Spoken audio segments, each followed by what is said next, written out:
La fresque des écrans est un atelier d'intelligence collective inspiré de la fresque du climat et destiné aux ados et aux adultes, permettant à tous de prendre conscience des grands enjeux du numérique.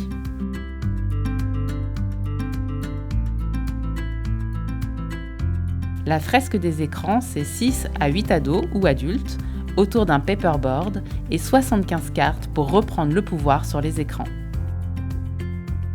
Je vais vous proposer une série d'affirmations et vous vous déplacerez d'un bout à l'autre en fonction de la véracité de cette information pour vous. Après avoir questionné de manière ludique notre consommation d'écran, les participants vont d'abord se saisir des impacts du numérique sur l'individu, sur son corps, sur ses émotions et sur ses interactions avec les autres.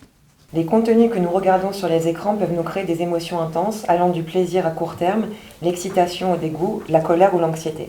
C'est ce mélange confus d'émotions qui favorise les addictions. Donc on est en plein dans les émotions. Et du coup, ça joue aussi sur nos relations, forcément. La fresque se poursuit sur des aspects plus techniques pour comprendre avec des mots simples comment sont construites les applications, quelles sont les logiques économiques du numérique et quels sont les effets pervers de ces choix. Si c'est gratuit, c'est vous le produit. Sur Internet, notre attention est une ressource précieuse. Plus nous restons engagés, plus on peut nous influencer et nous diffuser de la publicité. Donc on est totalement comme toi, je pense, dans les gros effets pervers, ces cartes sont assez proches. On est totalement dans le modèle économique, donc jamais à la frontière des deux.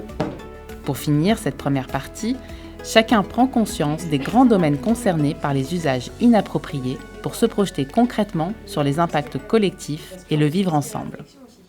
Et si on leur dit par exemple qu'ils doivent arrêter aujourd'hui, là maintenant tout de suite, ça va être hyper dur. Par exemple, quand tu éteins ton téléphone, la vidéo est toujours en lecture. Et des fois, tu l'éteins et tu te rends pas compte que c'est en lecture. La deuxième partie de l'atelier consiste à reprendre le pouvoir.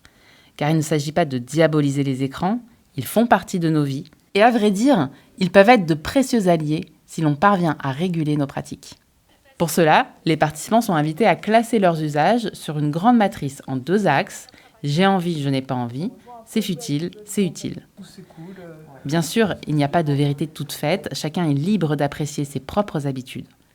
L'objectif est avant tout de créer une intelligence collective, des discussions, des réflexions et du débat. Moi, la dernière fois, je vois une maman qui accompagne son fils à l'école, elle lui tient la main, et elle est sur son portable comme ça, en marchant, et il essaye de lui parler, de lui raconter quelque chose. Ouais. Et je vois qu'elle est sur son portable, et c'est vrai que moi, c'est des choses qui me marquent, où je me dis... Comment on fait quand on est un enfant pour rivaliser avec le portable ? La fresque se termine par la découverte de cartes actions. Chacun choisit les actions qui lui parlent pour contrecarrer les usages qu'il ou elle souhaite mieux contrôler. Et pour conclure la fresque et se dire au revoir, les participants repartent avec une petite surprise. En résumé, c'est surtout un atelier ludique, fluide, ponctué de jeux et de pauses créativité. Il s'agit avant tout de passer un bon moment, de comprendre sans culpabiliser et de repartir avec une vision claire des actions à mener dans son quotidien pour faire du numérique un outil et non un problème.